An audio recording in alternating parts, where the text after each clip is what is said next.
Bonjour à toutes et à tous et bienvenue sur la chaîne de podcast du comité réanimation de l'ASFAR. Nous sommes ravis de vous accueillir pour cet épisode de la série thématique, une série à la rencontre des experts de la Société française d'anesthésie-réanimation pour aborder des thématiques d'actualité en réanimation.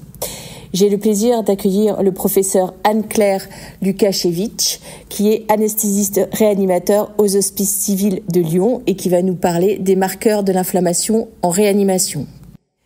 Donc la première question concerne finalement de quoi parle-t-on quand on parle des marqueurs de l'inflammation en réanimation ? Alors on parle en général la plupart du temps, les premières choses qui nous viennent à l'esprit, c'est des molécules ou des médiateurs circulant dans le sang et qu'on est capable de mesurer et doser et qui sont libérés dans des états inflammatoires.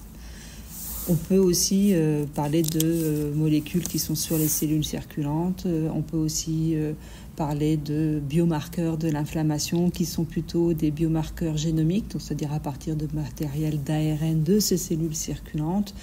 On peut après aller plus loin dans les marqueurs de l'inflammation, qui finalement ça peut être très large, mais la plupart du temps on parle de médiateurs circulants associés à des phénomènes inflammatoires.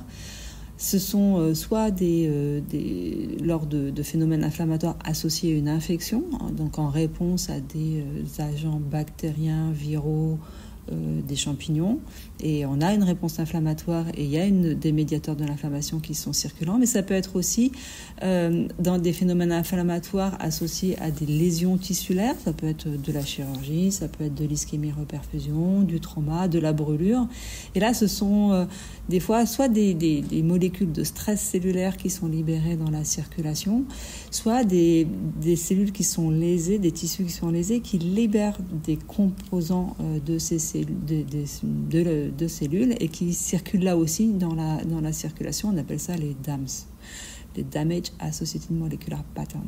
Et donc tout ça peut être des marqueurs de l'inflammation. Qu'attend-on finalement de ces marqueurs, de ces médiateurs pour la décision clinique en réanimation ?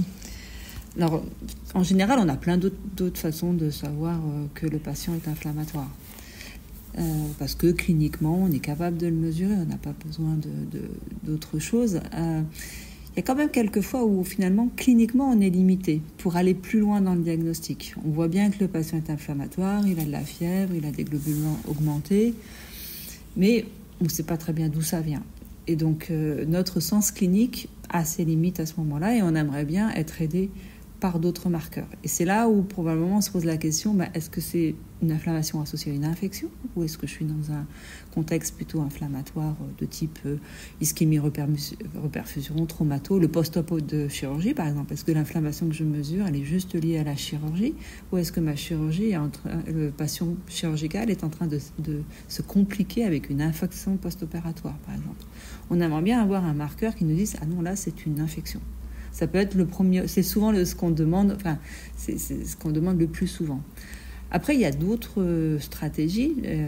Il y a des fois, on aimerait bien que les biomarqueurs nous permettent de stratifier des patients pour choisir des traitements, pour aider à la décision sur des traitements.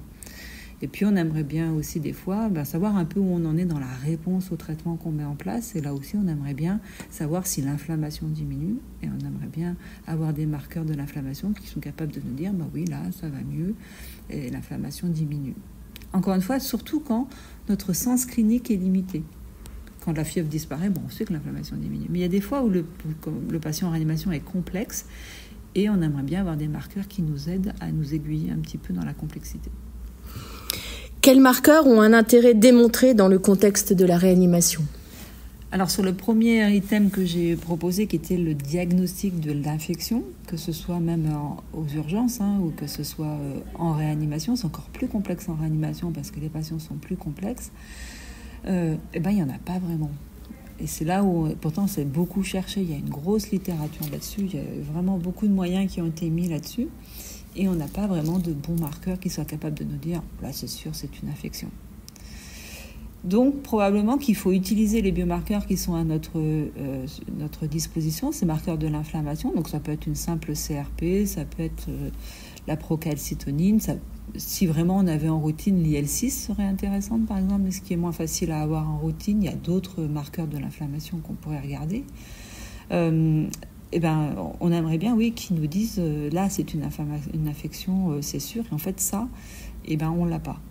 Donc peut-être qu'il faut juste les prendre comme aide à la décision. C'est-à-dire que quand cliniquement on est sûr de nous, on sait qu'on a une infection, on a une radio pulmonaire qui nous dit là il y a une pneumopathie, quoi, c'est pas la peine de l'inflammation, on sait d'où elle vient.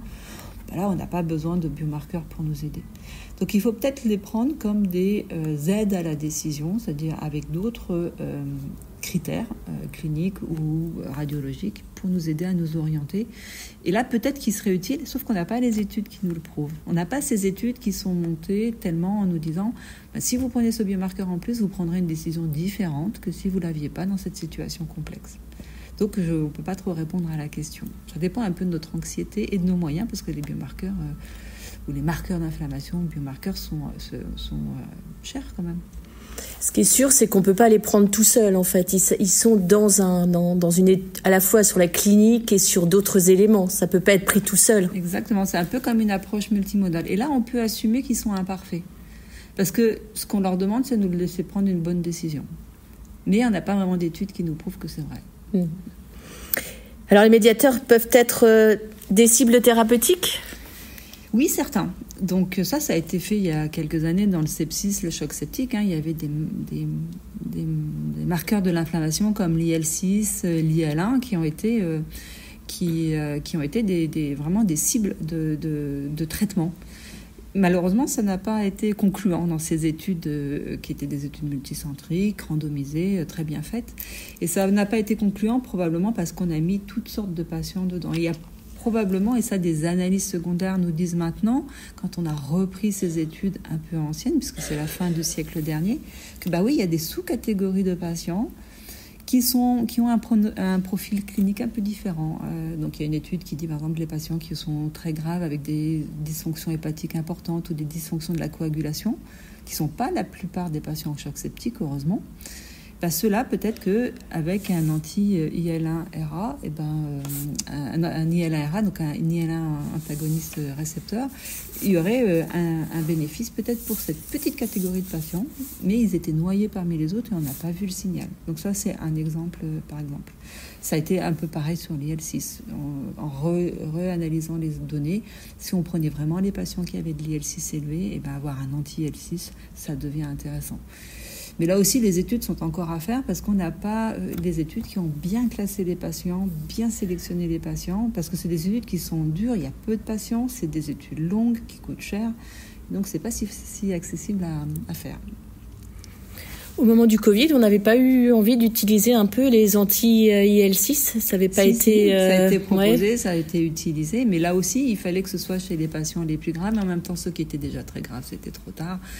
Donc on avait déjà cette stratégie de stratification, mais on était devant un tel enjeu finalement sociétal qui a eu tous les moyens et qu'on ne s'est pas posé la question de est-ce que c'est rentable, pas rentable. Les choses ont été faites, donc on a pu catégoriser un peu les patients qui pouvaient vraiment, au milieu de tous les patients qui avaient le Covid, on a pu caractériser vraiment ceux qui avaient un bénéfice à recevoir cette thérapeutique. Et ça, il faudrait qu'on le fasse un peu pour tout, en fait. Et on n'a pas ça pour tout. Il y a même des tentatives aussi de certaines équipes, françaises en particulier, sur le TREM1, qui est un médiateur, une DAMS.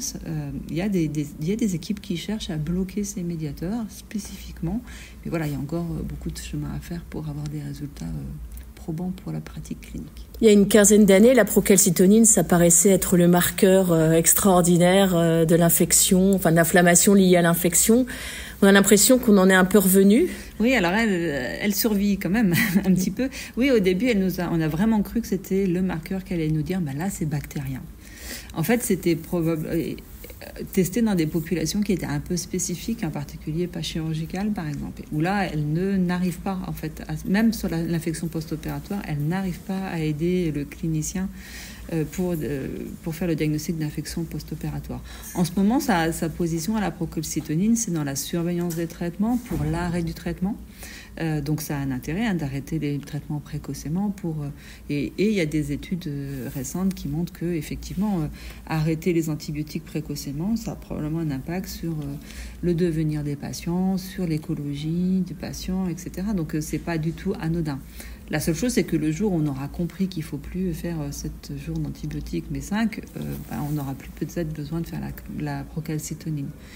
Mais elle a probablement en tout cas sa place chez les patients les plus complexes, avec par exemple des cellulites complexes ou des pancréatites complexes, où c'est pas du tout où on en est dans le suivi du traitement et comment le patient, comment ces foyers inflammatoires d'origine infectieuse sont contrôlés par les antibiotiques qu'on met. Là, probablement que ce marqueur peut nous aider sur des cas très spécifiques à suivre ce qu'on fait en fait et pouvoir vraiment monitorer la stratégie anti-infectieuse. Encore un bel avenir alors pour ces marqueurs de l'inflammation. Oui, en tout cas, encore beaucoup de travail. Beaucoup de travail. Un grand merci, professeur Lukasiewicz, pour ce temps consacré et cette interview.